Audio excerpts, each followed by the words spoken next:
On s'approche de Pâques et on commence à trouver des œufs de Pâques un peu partout. Et la question qui peut apparaître est si on peut partager un œuf de Pâques avec notre petit chien. Et on ne peut pas. Le chocolat est interdit aux chiens et je vais vous expliquer pourquoi et éventuellement quoi faire s'il y a un problème. Viens avec moi, j'explique dans le chemin.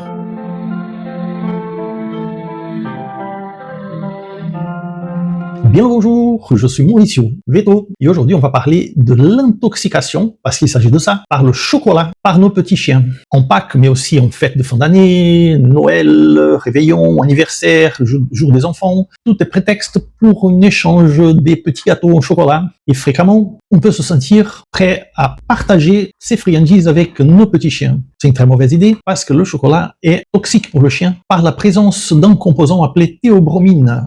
Le chocolat qui vient du cacao, le nom scientifique du cacao est Theobroma cacao, et la théobromine est un alcaloïde, ainsi comme la caféine, d'ailleurs ils sont proches, et la caféine est aussi, elle, présente dans le chocolat, et ce sont des composants qui sont à la base des excitants. Comment ils agissent?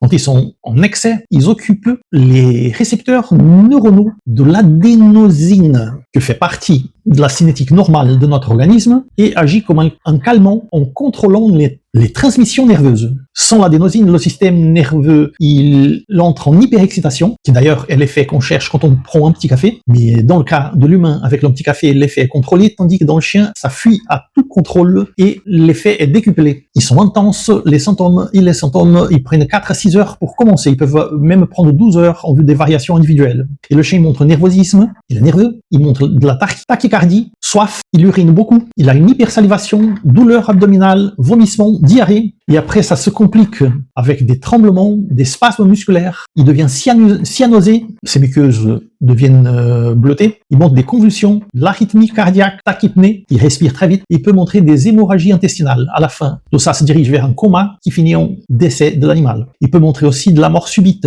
pour des chiens qui sont plus âgés, dû à un arrêt cardiaque. Comme j'ai dit, la manifestation des symptômes, elle est lente, peut prendre 4 à 12 heures pour commencer, et une durée de 3 à 6 jours. La théobromine étant très doucement inactivée par le foie. Il est nécessaire d'aller urgemment chez le vétérinaire, parce qu'au début, avant que le chocolat ne soit pas absorbé complètement par l'estomac, il est possible de faire le chien vomir et faire un lavage gastrique qui peut régler le problème. Si vous ne pouvez pas aller chez le vétérinaire, vous pouvez utiliser l'eau oxygénée à la dose de 1 ml par kilo, l'eau oxygénée de 10 volumes, et vous faites avaler ça par le chien de façon à causer des vomissements. Et vous pouvez répéter ça jusqu'à 3 fois. Après, vous donnez du charbon activé, et si possible, vous allez chez le vétérinaire. Au moins, vous aurez commencé le traitement. Le vétérinaire fera un lavage gastrique et il pourra donner un traitement de support qui est ce qui est indiqué dans le cas d'intoxication par la théobromine. En perfusant le chien, en causant le vomissement de façon chimique un peu plus objective que l'utilisation de l'eau oxygénée, et après, en contrôlant ces vomissements avec des antiémétiques et en faisant la médication de support que le chien aura besoin, entre autres la perfusion pour éviter la déshydratation, rétablissement de l'équilibre électrolytique du chien, et donc le chien a plus de chance quand il est dans les mains du vétérinaire. Je demande attention spéciale, même si vous savez déjà que le chocolat est interdit pour le chien, il y a toujours des accidents qui sont possibles.